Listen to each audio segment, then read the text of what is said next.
中央对国际形势的判断是风高浪急和惊涛骇浪，我国将面临重大考验。观众朋友，大家好，我是付先少。在最近发布的两会公报中，对国际形势的判断是：当前世界百年未有之大变局，加速演进，世界进入新的动荡变革期。我国发展进入战略机遇和风险挑战并存、不确定、难预料因素增多的时期，必须准备接受风高浪急甚至惊涛骇浪的重大考验。这是中央对国际局势的最严峻的判断。风高浪急和惊涛骇浪8个字也是第2次被提及。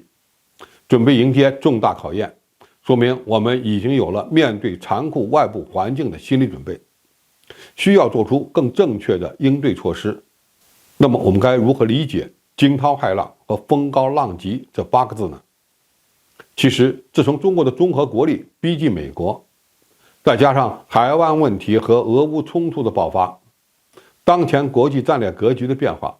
的确是百年未有之大变局。中国面临的形势也越来越严峻。第一，美国已经开始发动对中国的新冷战，主要表现形式是推动国际供应链从中国撤出。从中国外贸数据的下降，拜登政府推动制造业回流，美国跨国企业将更多的订单转向东南亚、印度、墨西哥等地，就已预示着美国正在推动国际产业链与中国脱钩。只不过中国多年来建立的产业链优势非常大，可不是短期内就能撼动的。第二，美国已经发起了对中国的芯片战争，明目张胆的要遏制中国高端制造业的发展。美国推动与中国进行全面战略竞争，其主要攻击的方向就是芯片制造领域，利用其技术上的优势，限制中国获得芯片生产设备。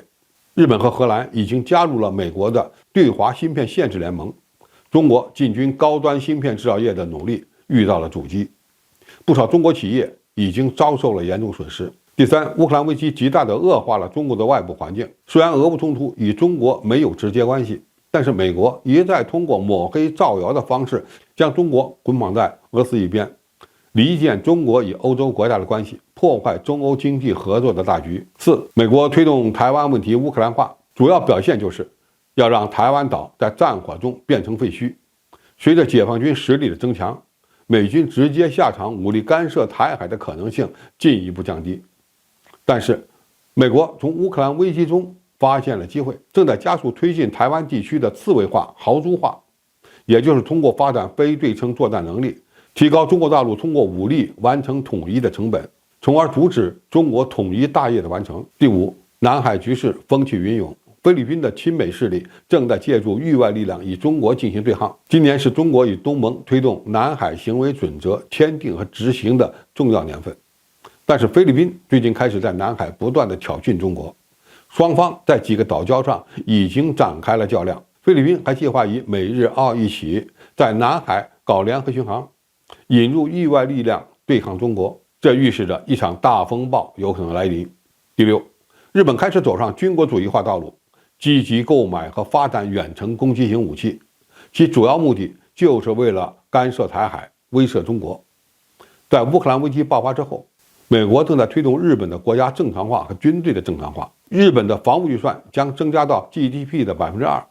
采购400枚战斧式巡航导弹，研制1-2式巡航导弹和高超音速导弹等等，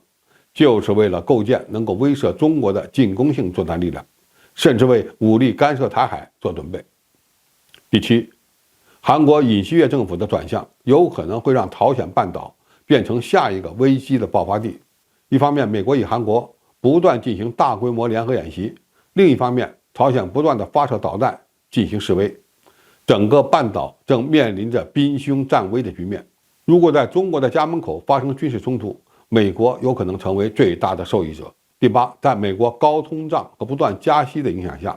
与中国关系密切的巴基斯坦、斯里兰卡等国先后陷入经济危机，中国的一带一路战略也因此而受到冲击。面对如此危急的局面，中国应如何化解呢？其实办好我们自己的事儿是解决这些问题的关键。在此基础上，还必须注意几点。第一，增加开放的力度。美国越是推动制造业从中国撤出，中国就越要变得更加开放，以吸引国际资本和制造业流入中国。美国越想脱钩，中国就越要与西方的供应链进行更紧密的合作。第二，在乌克兰危机上坚定地走中立路线，劝和促谈。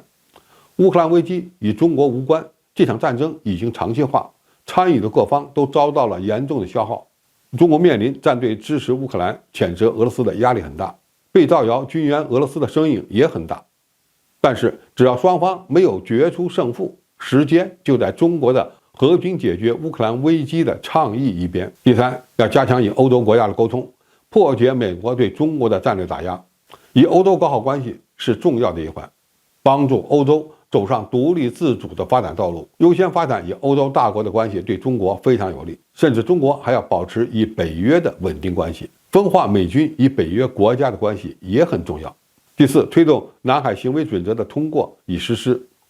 南海会不会出事，关键要看菲律宾会不会在美国的鼓动下继续挑衅中国，而根本的解决之道还是南海行为准则的签订与实施，并强力阻止美国对该准则的干扰和破坏。第五，加强与台湾地区民间的交流与互动，加深两岸经济合作，孤立台独分子。中国大陆当前仍把和平统一作为主要的努力方向，加强两岸的民间互动，支持台湾民众的和平主流民意，为中国大陆的崛起创造良好的外部环境，非常重要。但面对台独分子的挑衅，我们仍然要加大打击力度，两手抓，两手都要硬。总体而言，随着中国实力的强大，美国对中国的战略打压是无法避免的，因为在美国人眼中，中国是世界上唯一有条件也有意愿挑战美国全球霸权地位的国家。只有中国的实力全面超过美国时，这些压力才有可能得到缓解。在此之前，我们要团结一切可以团结的力量，为中国的政治、经济、军事实力的发展创造更有利的外部环境。而要实现这一目标，任重而道远。好，今天评述就到这里，谢谢大家收看，我们下期再见。